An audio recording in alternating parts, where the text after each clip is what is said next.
అందరికీ నమస్కారం. Especially media మిత్రులందరికీ నమస్తే. చాలా రోజుల తర్వాత మీ అందరిని కలుస్తున్నాను. I'm so happy. అండ్ ఇంకా చాలా హ్యాపీగా ఉంది. ఇటువంటి ఒక ఈవెంట్‌కి నేను ఈరోజు వచ్చి మాట్లాడుతున్నాను.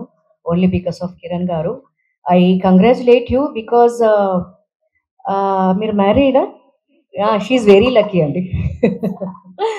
బికాజ్ ఇంత అర్థం చేసుకునే హస్బెండ్ దొరకడం ఒక అమ్మాయికి చాలా లక్ ఉండాలి.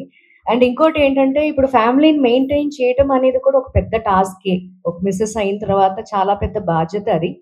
బట్ ఆ బాధ్యత తీసుకొని కూడా మనలో ఉన్న కొన్ని టాలెంట్స్‌ని మనమే ఎందుకులే అని వదిలేస్తూ ఉంటాం. ఈవెన్ మీరు మంచి సింగర్ అయ్యి ఉండొచ్చు, డాన్సర్ అయ్యి ఉండొచ్చు, ఇంకేదన్నా ఎక్స్‌ట్రా యాక్టివిటీస్ మీలో ఉండుండొచ్చు. అవన్నీ ఏంటంటే ఫస్ట్ ఆఫ్ ఆల్ యువతల వాళ్ళు గుర్తిస్తారా లేదా అనేది పక్కన పెట్టేసి మనకి మనమే డిసప్పాయింట్ అయిపోతూ ఉంటాం.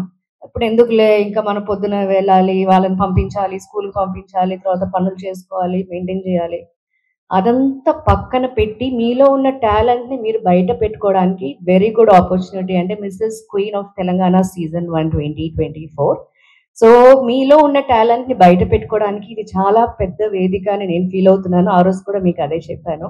సో, మీలో ఉన్న టాలెంట్‌ని మీరు మీకే మీరు వచ్చి పార్టిసిపేట్ చేసుకునే మంచి ఆపర్చునిటీ కాబట్టి, సో, మీరందరూ వచ్చి పార్టిసిపేట్ చేసి ఐ యామ్ ద బెస్ట్ అనిపించుకోవాలని మనస్ఫూర్తిగా కోరుకుంటున్నాను. Thank you.